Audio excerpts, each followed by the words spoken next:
And you've stated already that you know the defendant from your time in Metler Hall, that's correct? Yeah, unfortunately.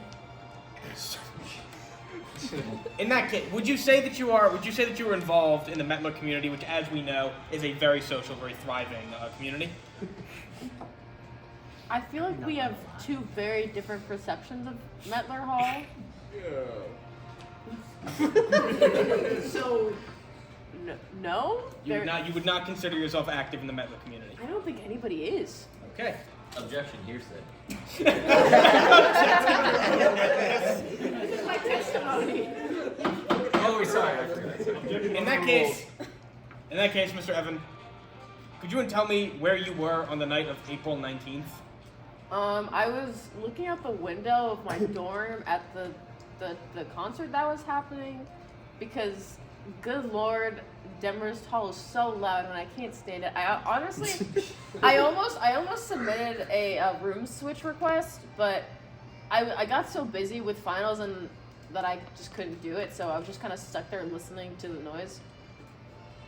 Okay, you submitted a room change request. I didn't, but I almost did, but I considered it. You were going to move to Demarest or what? Somewhere else. Okay. Farther away. Okay.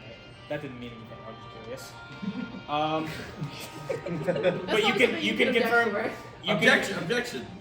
Fuck you mean?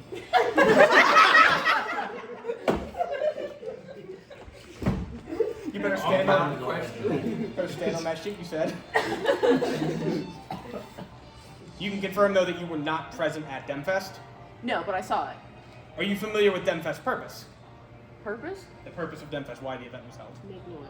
To make noise. Unfortunately, I am going to have to fact check you on that, Mr. Evan. The point of DemFest was to raise money for a little-known charity called New Brunswick Tomorrow, which, as the prosecutor has clearly pointed out, is dedicated to the destruction of toilets tomorrow, which, if you were not familiar, is the day after today.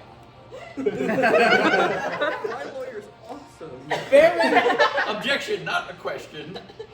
He's not. You can't object to him. Oh, never mind. I was These are lots clarifying. of big statements. Oh, okay. This is my first time.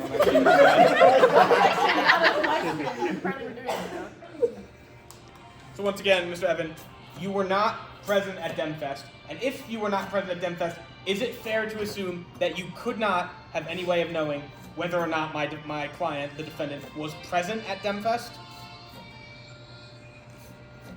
That's a good question, actually, because I feel like at some point I saw him in Metler during that time. I mean, it was going on for a while, but he was still in Metler. Interesting. And furthermore, you did note that you could clearly identify the client by his ass ripping. Did you hear any so-called ass ripping emanating from the Demarest Hall area during the time of DemFest? There was a lot of music playing, so I feel like it would have been it's kind of like farting on a bus. But there's a lot of noise going on, so technically you could cover it up, so I can't say one way or the other. Interesting. And yet, But I did hear him rip a fat one at Metler. you did not hear him rip a fat I one. did. You did hear. At some point. Then we can prove that at some point during the day, my client was at his home in Metler Hall, not at the event where He's from $2,400. You said you knew him from Metler. He walked around Metler. I didn't say he lived in Metler. Do you fucking what? Well, we will come back to that. We will come back to that in just a moment. But for the time being, we can demonstrate that my client was present in Metler. He was not present at DemFest at the time when the $2,400 was raised. I end my cross-examination, Your Honor. No further questions. Thank you, counsel. All right, the prosecution may call its next witness.